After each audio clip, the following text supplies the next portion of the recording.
Hi and welcome to Ask SCW here on SCW, the wrestling channel here on YouTube.com. Thank you for choosing the channel and choosing the video. Please subscribe right now. Leave any comments in the comment section. Please like and share the video as well. Back once again for you right now, answering your questions in the wrestling community. Just leave the hashtag AskSCW on any of the major platforms, Twitter, Instagram, Facebook. You can even drop a comment here on YouTube. I know to answer it in the next video. And yeah, you've got all the things coming up on your screen so you know where to go and check me out and follow me if you wish to. Make sure to follow everyone as well as ask questions here. All the questions are from Twitter today, so let's grow the wrestling community together.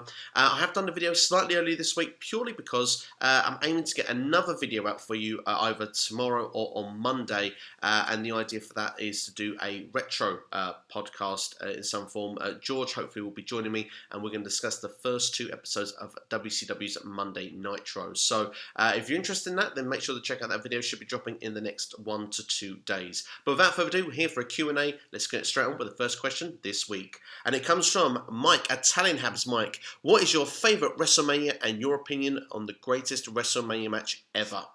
A great question to start off with, a nice positive one as well, because so much, going on with the world right now, a lot of things being cancelled, and, as I say, we're doing a retro podcast. Nice to start off with a retro question. My favourite WrestleMania of all time is probably WrestleMania 17. It's probably one that many people feel is their favourite, and if you were a fan around that time, the Attitude Era, it was a culmination of everything going on at the time with WCW and ECW both folding. WWE had won the war, especially the Monday Night Wars, mainly with WCW. A lot of the best talent at that time was under the WWE banner. And I don't know, just everything with that show. Sometimes with wrestling shows, you can say, well, if that match was moved to here, or this was slightly longer, or this was slightly shorter, it would have been perfect. And in this show, everything was just positioned right. Everything was timed right. And it just felt like the perfect show. There was like big matches where, we had sort of the likes of like Stone Cold and The Rock in the main event. We had Undertaker and Triple H, and you had those nice little breakup points in the event as we went through the show. We had, I remember the three-way hardcore title match, which went backstage, which was a lot of fun with Kane, The Big Show, and Raven. We had the gimmick battle royal of all the superstars from yesterday's past. We had the TLC 2 with Edge and Christian, the Hardys, the Dudleys. So much in that event, and it just was absolute perfection from start to finish, in my personal opinion. So that's my favourite WrestleMania. As a close second, WrestleMania 19, I think, deserves a special shout out.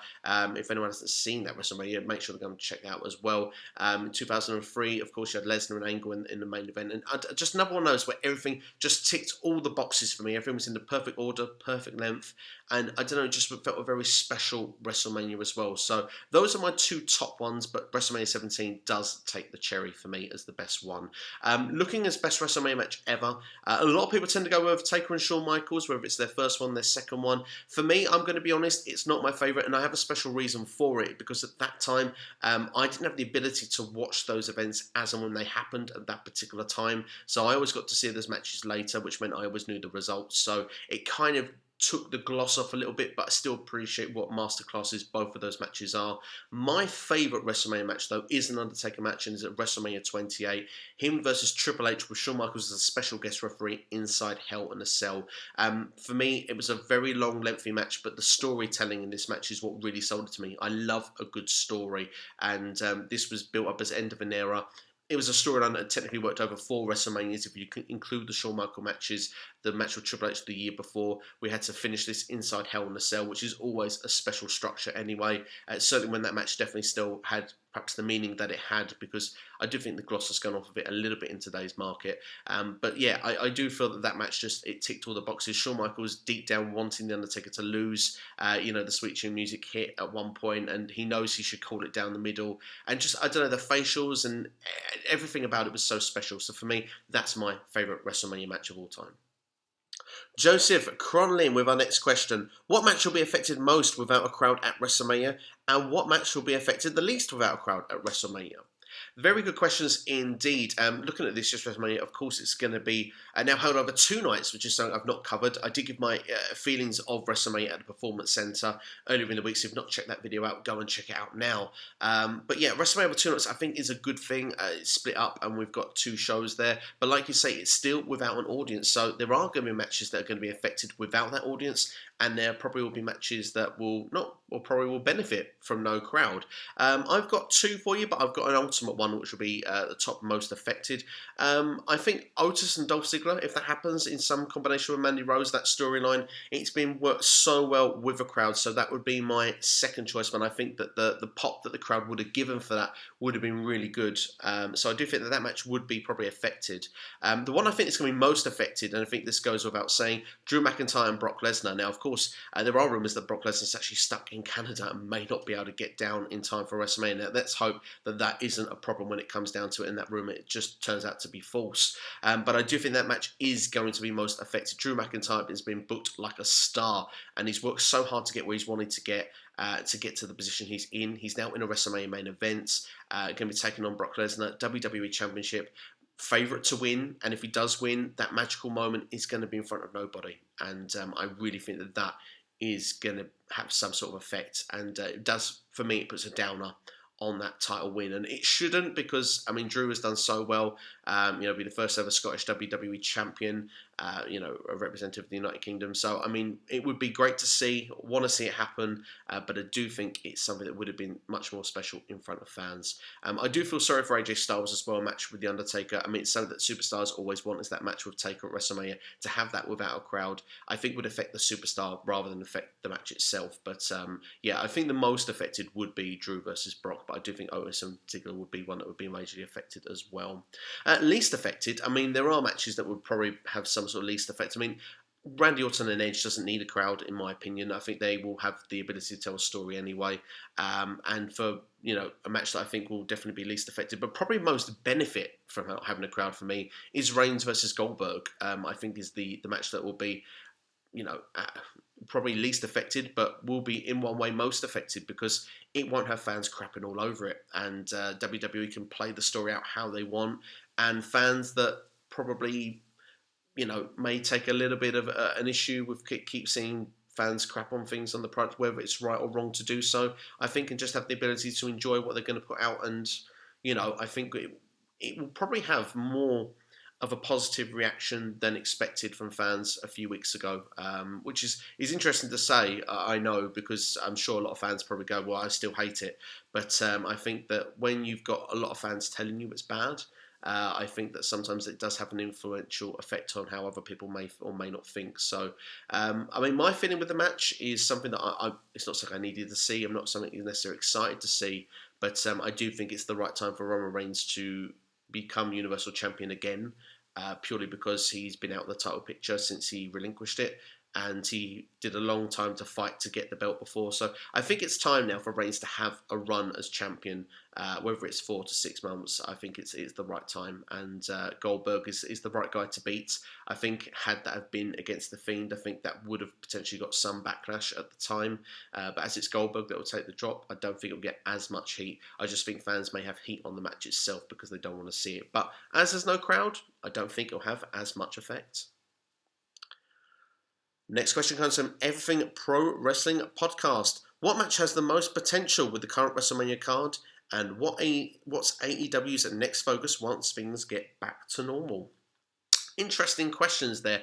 First off, the most potential for me is Edge and Orton.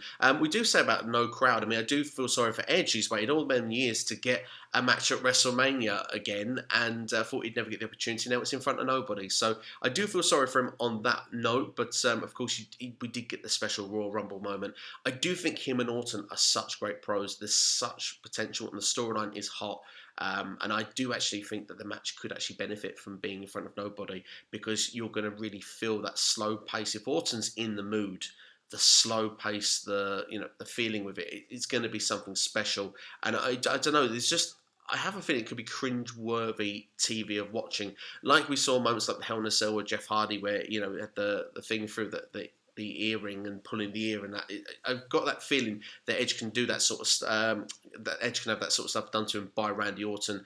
We know that the neck is an issue here, so I expect it's going to be a slow, painful kind of match, and I think we're going to gain a lot out of it. And I do think we're going to, we're probably turn around and say it's going to be match of the weekend. I really do with when it comes to WrestleMania. So I think that one has the most potential. AEW, their next focus, I think they continue to build new stars. I think that's what their focus is. I mean, MJF has, already managed to make himself, a star by beating Cody. I think his next direction would hopefully be to go for the championship with Moxley, but we'll have to wait and see with that. I mean, they've introduced now, the Dark Order. They'll want to expand that further. Matt Hardy's come into the picture, so they've got some new characters to play with as well. And I do think for them, it's always the story is to build new stars. And they continually with their show this week. I've got to say, I was very impressed with Dynamite this week. I mean, they gave us a full-on show. It was creative as well to have fans in the audience, superstars in the audience as fans disguising. But they all had little roles within the show, so it wasn't they were just, we're planting you here. There's a reason they're there, and they played into their small 30-second to 1 minute cameos into Dynamite and actually had a purpose. So I had a lot of credit for that, and they've found ways to make next week interesting as well. A parking lot brawl, if that does go ahead, if they're able to do Dynamite.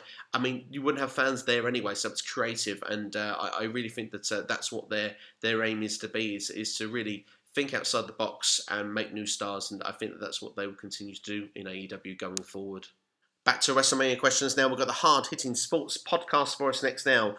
With changed venue and closed sets, will there be different outcomes in winners and losers for WrestleMania 36? Will Drew win, and will Bayley have an opponent or sit out? Great questions. Well, sadly, we know the answer with Bayley. We see this past week on SmackDown that she's been announced for a six-pack challenge for the SmackDown Women's Championship that she'll be defending. So she's going to be facing the likes of Lacey Evans, Dana Brooke, Tamina, Naomi, and Sasha Banks. So, I mean, I think that's going to be a decent match. So it looks like she is going to have an opponent set. I don't think the outcomes will be different for any of the matches, if I'm brutally honest with WrestleMania. I think they have a plan, and I think they're going to stick to that plan going forward. So it will be interesting to see what the outcomes will be. I do think that for Drew McIntyre, he is still going to win. It's still going to be a special moment for him. I don't think he would trade winning the WWE Championship at WrestleMania with there being fans or not. I just think he wish he could have that. But sometimes, sadly, we don't have it all. I do think that the outcomes will still be the same. As we see there, Bayley also still has a match for WrestleMania, and I do think that the outcomes still will be the same. But I'm going to hold my prediction just for now. I'm going to wait till we put a predictions video in the next week or two. Next question comes from Noob and Co. We've got a selection here. What matches will not make it to the two-night WrestleMania 36 card? What are your thoughts and reactions on the debuts of Matt Hardy and Brodie Lee? And will the WWE superstars be in the crowd in the Empty Performance Center episodes? There's three great questions there. Well, we touched on the AEW show Dynamite, so we'll touch on the crowd first. I think WWE should look to do it, but at this point now, is it a carbon copy of what happened there with AEW? I mean, that could be argued. And, of course, they have to have a purpose for sitting there. I mean, that's the thing. But I did watch WCW Full Brawl in the last couple of days. And when they have big matches in WCW around that period, some of the superstars wanted to come out and see it. So they would come and sit in the crowd. But, of course, they were amongst the whole audience. And probably they had some empty seats going, or they'd planted a couple of chairs here and there. So, I mean, it can work to be a good idea. It also could use to affect if you want to change an outcome or you want to build a new storyline going forward after WrestleMania for whenever that is. So it's a clever thing to do. The only question is now AEW has done it. So does it come across as a carbon copy? WWE focus on themselves. I don't think it'd be the worst idea in the world to do it. Certainly when you've got production crew as well, if some people have got a bit of a timeout, not having to do something, just to give a small bit of effect, but at the same time, we'll have to wait and see. I'm not sure WWE will do it. Should they? Potentially. I'm not sure they will. As for the matches, I actually think that the whole card will be as planned. It looks like they're building towards more matches at WrestleMania. We've got a SmackDown Women's Championship match. A SmackDown Tag Team Championship match is expected. They're still building Heavy Machinery, or Otis and Dolph Ziggler. And as well, they're building the Women's Tag Team Championship match. So I expect at least another 4 matches to be added to the card. And we say that as well, actually. Daniel Bryan and Sami Zayn's being built as well. There could always be another match built on the Raw side with the Raw Tag Team Championships. The Street Profits were at the show on Raw on Monday. So, I mean, they could add, say, another 6 matches, which if they do add another 6 matches, I think that makes 14 in total. So that would make about 7 matches per night. So, I mean, we still probably would get then 3 to 4 hour shows for 2 nights running. But I think it's a clever move to do the 2-night thing. I really do, because it breaks everything up. Could you imagine sitting there in an empty arena for about 7 or 8 hours? I do really think that show would drag like crazy. So I think now they've got a potential of making something really special there. But I do expect all matches that are planned to go ahead. The only way they won't is if there is a problem with lockdowns anywhere and superstars are unable to get there. And then, well, your guess is as good as mine of how they're going to get out of that. Your last question there, thoughts on reactions of the debuts of Matt Hardy and Brodie Lee. I was really happy with both, and I thought Brodie Lee impressed me with his, his mic work. Really, we didn't really get to see a lot of that in WWE. He was very simple, one line, but effective in WWE. But here, he had a chance to express himself a bit more. He probably expressed himself more actually in one episode of Dynamite than he did his entire WWE tenure. So I'm looking forward to seeing what he brings to the table now. Leader of the Dark Order. Yeah, I'm excited. I think that he's a big guy. He's got potential to be a main event guy. So for me, this does work. Matt Hardy, yeah, I thought that the debut was good. I love that Vanguard come in first to show off that he was there. I liked that they used him in somewhere in the stands, even though, of course, it's an empty arena. It's just good to break away from the ring from time to time and just focus on something different, even for a few seconds. I'm not sure I would put him in the Elite storyline, but it does make sense to bring him in. I mean, obviously, to say Nick Jackson is injured indefinitely for the time being, can't be in the Blood and Guts match whenever they end up doing that next Dynamite. But, and that's another shout as well. I like the idea, rather than say next week for Dynamite, they said next Dynamite. They are prepared that they may not get to air it when they want to, but they're preparing for what's coming up. But, yeah, going back to Matt Hardy, I was happy with it because I think it does make sense. Obviously, Matt Hardy has featured with the Young Bucks in some being the Elite videos or Free the Delete videos. I haven't been watching those, but I know that they have been doing some features with that. So it does add up. It does make sense of how he would be included into the storyline. And yeah, I'm interested to see how it's all going to play out. Next question comes from Dylan Ketchum. Do you think Matt Hardy will do good in AEW? Yes, I do. I think he's going to have a lot more creative freedom. So we seem to have the broken gimmick back. So I'm interested to see where and what they're going to do with it now. And it's very intriguing with the times that we have right now. If Dynamite is able to continue to do what they do, they're going to be able to do the broken universe again. And that will be interesting to see if we have these sort of, matches where we're at the Hardy compound again. I mean, we might get this stuff on our TVs once again. And it gives great character work, great development, something different for the show. Matt Hardy stands out, and I don't see him becoming AEW champion at this particular stage. I think that it should be about building the younger and new stars. Matt Hardy still has a lot to give, but I just don't think at this stage of his career he needs to be a world champion. And I don't know if it would set the right precedent either for AEW to have, one of the lower card guys of WWE to be your world champion. Now, I'm not saying that, a former WWE guy shouldn't be a world champion in AEW, but I mean, if you look at Brodie Lee, he's a younger guy, a lot to prove. Matt Hardy's just, a later stage of his career, and I just think that would be better to show that off. But I do think as well, when you've come from WWE, you need to build yourself up as a different character as well, have the ability to really showcase yourself and show why you're different and why you should be a world champion and should have been one in WWE. Brodie Lee has more of that opportunity, especially with this complete gimmick change. A younger guy, a big guy. Everyone felt he was underutilized. Matt Hardy has kind of done the broken gimmick in WWE and Impact. He's an older guy, so that's why I feel that. I mean, I understand when we look back in the wrestling history, WCW got rid of the likes of Triple H, Stone Cold, and they went on but they had different gimmicks. And they pushed themselves up the ladder to get where they got to the top. So I think that's what you need to do. You have to refresh yourself and make yourself something different. So I do believe that when you look at it, that Matt Hardy has got a lot to prove in AEW, but I don't think, and I do think he'll have a good career, but I don't think he'll be a world champion.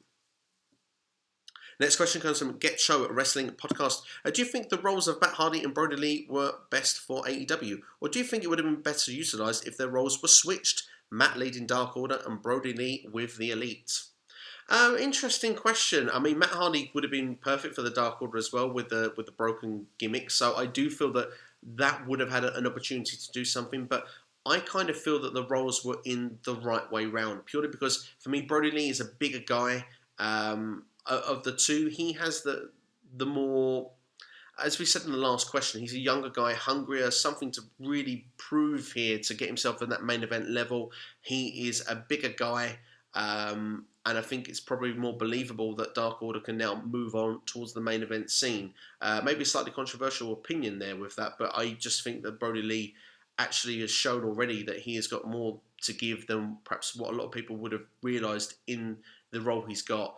And when you've got Broken Matt, I mean, he does have history with the Young Bucks. If you look back to Ring of Honor, for example, even on WWE Backstage, Jeff Hardy recently mentioned, they had a match the night before they joined WrestleMania 33 with one of the best tag teams in the world. He said he didn't mention the Young Bucks, but of course, they had a couple of, interactions with the Bucks before that WWE return. So there is history there. So for people that have been keeping an eye on it outside, it does make more sense. If Brodie Lee had just come in as this big guy who's a face, I'm not sure how well and how long-term strategy that would have worked out.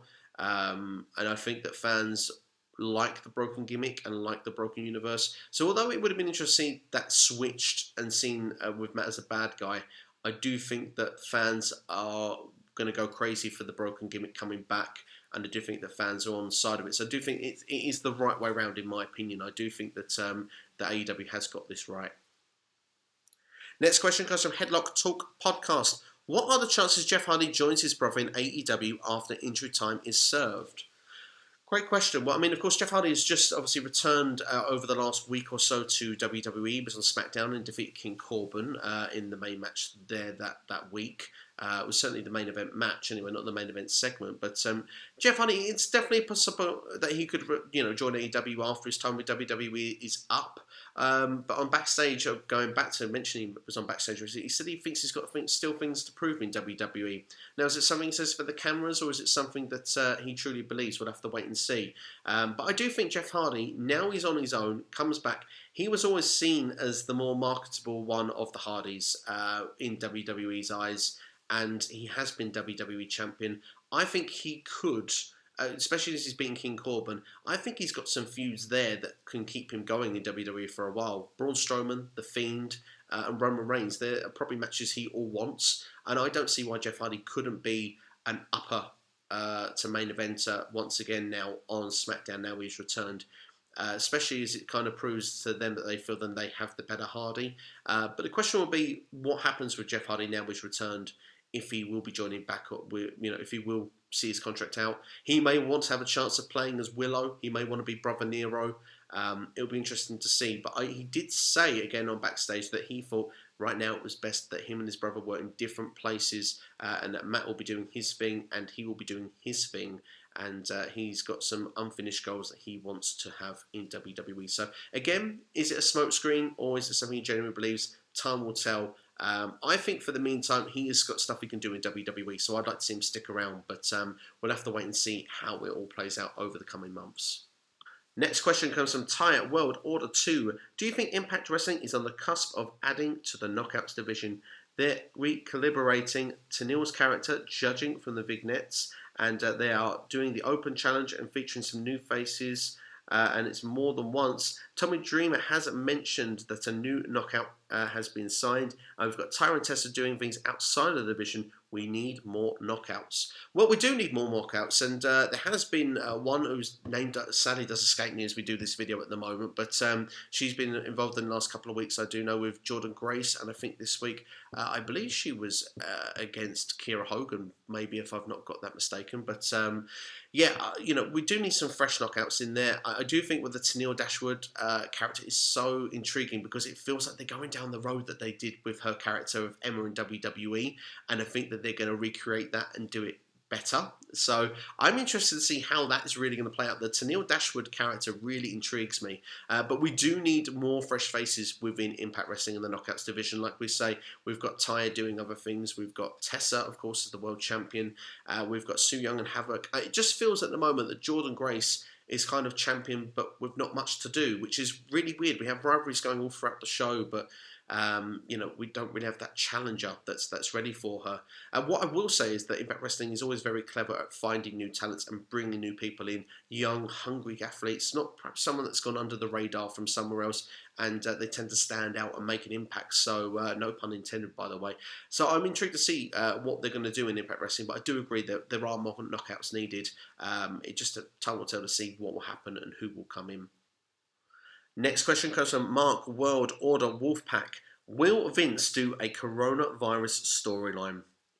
Well, you wouldn't put it past him, would you? Let's be honest. But to be brutally fair, I mean, I personally, in my opinion, think there's been some bad taste storylines in the past. But it was a long time ago. We're talking 15, 20 years ago where they were really, in my opinion, bad taste.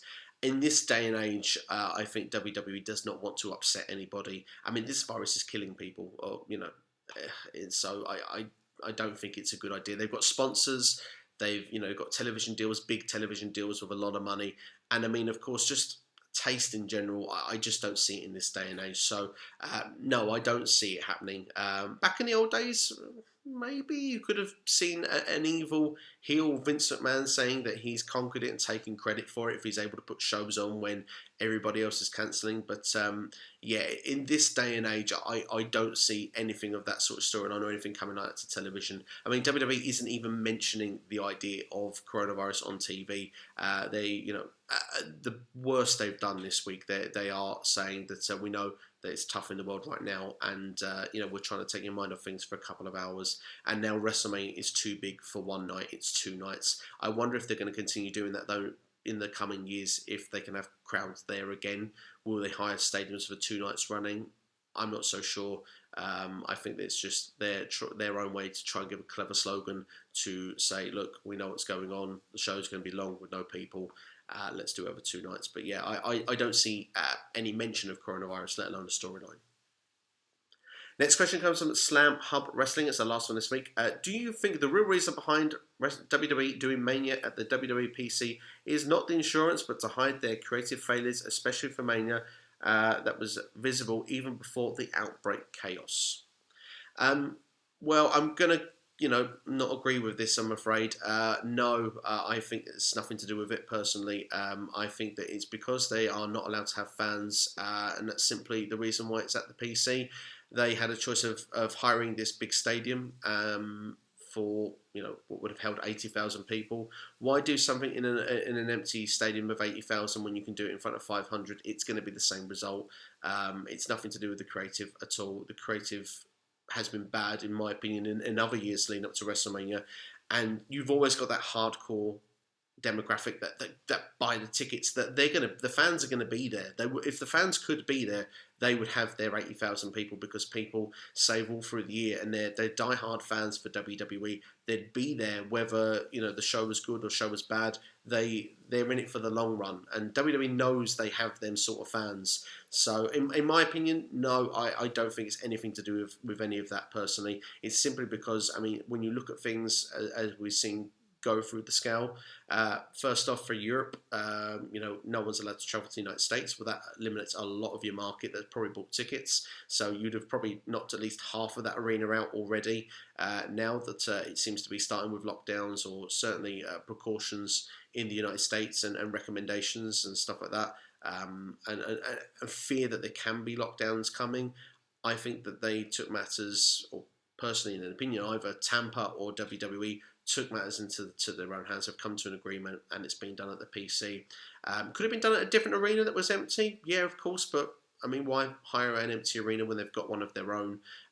Does it feel like a house show, this WrestleMania, with that feeling? Potentially. I mean, it's going to feel a lot less special. It's going to feel different. It's going to feel weird. But no, I don't think it's got anything to do with what's mentioned in the question. That's all from me anyway, this time here for Ask SCW. Thank you for everyone that's put questions in. I do appreciate your input, and do make sure to follow everybody as well that has put questions in this week. Let's grow together as a wrestling community. Like I say, hope to have another video for you in the next couple of days. Do keep an eye on the channel, and of course you can keep an eye out with the old content as well. A lot of content on this channel to keep you going, a lot of previous Ask SCWs, and I try and have some creative videos that I like to put on here and there as well. And like I said, the WrestleMania one, WrestleMania 36, you've got my full opinions, nice 15-minute video for you to go and check out for you right now. But that's all from me anyway. Take care, and I'll see you next time here on YouTube.com. Please like, share, and subscribe.